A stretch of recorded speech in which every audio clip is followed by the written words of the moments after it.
호주 출신의 바텐더인 댄 손더스에게는 평범한 밤으로 시작되었습니다. 그는 근무를 마치고 친구 마크와 함께 시내로 나가기로 결정했죠. 그들은 왕가라타 시내의 한 술집으로 자리를 옮겼어요. 몇 잔을 마신 후 댄이 다시 계산할 차례가 되었지만 그의 지갑은 텅 비어 있었습니다. 그래서 현금을 찾으러 가장 가까운 ATM으로 향했어요. 그는 오전 12시 11분 내셔널 오스트레일리아 은행 ATM기에 카드를 넣었습니다. 댄은 자신의 예금 계좌에 약 3달러가 있고 신용카드로 거의 2,000달러의 빚이 있다는 걸 알고 있었어요. 약혼녀와 공동계좌도 가지고 있었지만 약혼녀의 승인이 필요했기 때문에 사용할 수 없었죠. 그래서 신용카드를 사용하기로 결정했지만 한도 초과에 가까웠어요. 댄이 잔액을 확인하려고 하자 현재 잔액을 사용할 수 없습니다. 라는 메시지가 여러 번 표시되었습니다. 그런 다음 신용계좌에서 200 호주 달러를 예금 계좌로 이체하려고 했어요.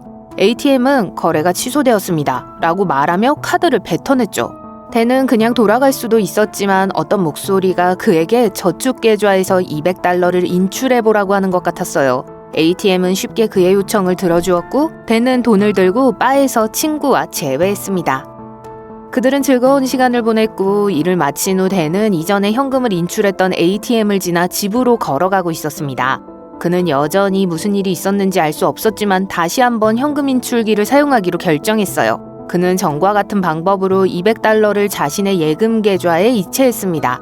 이번에도 돈을 인출하려고 하자 기계는 거래가 취소되었다고 말했지만 지폐는 여전히 그의 손에 들어왔습니다.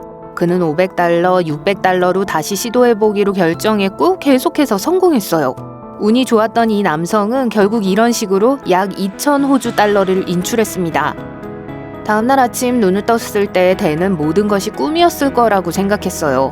하지만 지폐는 모두 그의 옆에 있는 지갑 안에 있었죠. 은행에 확인해보니 예금 계좌에 2,000달러의 빚이 있다고 알려주었어요. 하지만 신용계좌에서 이체한 기록은 전혀 없었어요. 따라서 ATM이 댄에게 알려준 금액과 잔액 사이에 시차가 있는 것 같았죠. 그는 자신의 이론을 테스트하고 충분한 돈을 이체하여 지출한 금액을 충당할 수 있는지 알아보기로 결정했습니다. 그래서 다음날 밤 새벽 1시에서 3시 사이에 같은 ATM을 찾아갔습니다. 그는 그 시간이 기계가 오프라인 상태가 된 시간이라고 생각했어요. ATM에는 그의 저축계좌 잔액이 마이너스 97달러로 표시되어 있었습니다. 그래서 그는 1,000달러를 이체하고 오류 메시지를 받은 후 마이너스인 자신의 저축계좌를 확인했어요. 그런 다음 1,000달러를 다시 저축계좌에 이체했고 잔액은 3달러로 올라갔습니다. 그의 이론이 맞았어요. 그가 해야 할 일은 잔액이 플러스를 유지하도록 받는 것보다 더 많이 이체하기만 하면 되는 거였죠. 그래서 그는 2,000달러를 받았는데 4,000달러를 이체했습니다. 댄은 멈출 수가 없었어요. 그는 은행에 몇 번이고 전화를 걸어 계획이 제대로 작동하는지 확인했습니다. 그는 다시 ATM으로 가서 점점 더 많은 돈을 인출했습니다. 처음 몇 주 만에 그는 2만 호주 달러를 이체했어요. 그는 약혼녀와의 공동계좌에 약 1,000달러를 넣고 바에 있는 모든 사람에게 술을 샀습니다. 댄은 금세 무한대의 돈을 가지고 최고의 레스토랑에서 외식을 하며 매주 호화로운 파티를 여는데 익숙해졌어요. 그는 또한 친구들의 대학 등록금을 대주고 친구 중 한 명을 프랑스에 유학 보내는 등 관대한 일을 했습니다. 그가 가장 비싸게 산 것은 그와 친구들을 발리 근처의 개인 섬으로 데려가는 20인승 개인 제트기를 5만 달러 이상에 구입한 거였어요. 가진 돈으로 충분하지 않다는 듯 댄은 베팅을 통해 돈을 늘리려고 했습니다. 4개월 동안 댄은 약 160만 달러를 지출했습니다. 그는 이 모든 사실을 비밀에 붙이고 약혼자나 가족에게도 말하지 않았어요. 가족들이 허락하지 않을 거라는 걸 알았기 때문이죠. 댄의 상사도 마찬가지였어요.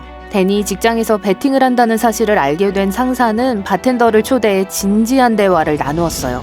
알고 보니 댄과 그의 친구는 하룻밤에 술집 계산원이 보통 한 달 동안 다루는 것보다 더 많은 돈을 낭비하는 것으로 밝혀졌습니다. 댄은 직장에서 해고당했어요. 그의 약혼녀는 이 사실을 알게 된 후 그가 불법적인 활동을 하고 있다고 생각했습니다. 그녀는 손더스에게 그 일에 관여하고 싶지 않다고 말하며 그와 헤어졌습니다. 댄은 자신이 한 일에 대해 죄책감을 느끼기 시작했습니다. 심지어 체포되는 악몽을 꾸기도 했어요.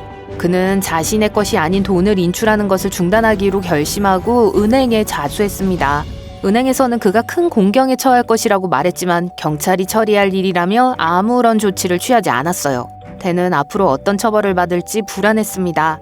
하지만 그는 여전히 자신이 누구의 돈도 훔치지 않았고 단지 화면에서 숫자를 훔친 것뿐이라고 믿었어요. 전국 방송에 출연하고 그의 이야기가 언론에 보도된 후 그는 마침내 진지하게 받아들여졌습니다. 자수한 지 3년 후 그는 마침내 11건의 사기 혐의로 체포됐어요. 판사와 검사는 그가 실제로 무슨 일을 저질렀는지 이해하기 힘들어 했습니다. 감옥에서 1년을 보낸 후 댄은 다시 바텐더로 돌아가 시간당 $22를 받으며 일했습니다. 루 아이젠버그에게도 쉽게 오면 쉽게 간다는 말이 현실이 되었습니다. 그는 53살이 되던 91년 9월 13일 행운의 금요일에 뉴욕주 복권 잭팟에 당첨되어 $500만 당첨금을 받았어요. 당시 복권 당첨금으로는 가장 큰 액수였죠. 그는 전기수리공 일을 그만두고 파리, 라스베이거스, 하와이, 캘리포니아 같은 곳을 여행하기 시작했어요. TV에 출연하고 오프라 윈프리 같은 유명 인사를 만났습니다. 20년 동안 일을 하지 않았고 도박으로 상금의 상당 부분을 잃었습니다. 또한 전처에게 빚을 갚기 위해 남은 돈을 모두 탕진해야 했습니다. 2001년까지 그는 모든 돈을 다 쓰고 플로리다의 이동식 주택으로 이사했어요. 복권 게임을 멈추지 않았고 93살의 나이로 세상을 떠났습니다. 런던에 사는 리 라이언은 1995년 영국 복권에서 $10,000가 넘는 당첨금을 받았습니다. 당시 그는 도난 차량 처리 혐의로 형을 기다리고 있었는데 시간을 낭비하지 않기로 결심하고 감옥에 가기 전 6개월 동안 엄청난 소비를 했습니다. 그는 $1,000,000가 넘는 호화로운 시골저택과 포르쉐, 벤틀리, 페라리, BMW를 포함한 고가의 자동차를 모두 구입했어요. 이 모든 차에는 개인 맞춤형 번호판이 붙어 있었습니다. 리 1, 리 2, 리 3, 리 4 이렇게요. 언론은 리 씨에게 복권지연이라는 별명을 붙였습니다. 그의 친구 중 돈을 노리는 사람이 있어 라이언은 하이테크 카메라와 경호원 등 가족을 위한 보안을 확보해야 했다고 말했습니다. 9개월을 감옥에서 보낸 후 그는 내일이 없다는 듯 다시 돈을 탕진하기 시작했어요. 그는 아내를 떠나 여자친구와 함께 키르기스스탄으로 도망쳤습니다. 2010년이 되자 그의 복권 당첨금은 모두 사라졌습니다. 심지어 몇 달 동안은 침낭을 들고 런던 길거리에서 잠을 자야 했어요. 얼마 후 그는 카메라맨으로 취직했고 지금은 런던 남부에 있는 자신의 아파트에서 노숙자들을 호스트하고 있습니다. 데니스 로 씨는 복권 당첨금보다 더 많은 것을 잃었습니다.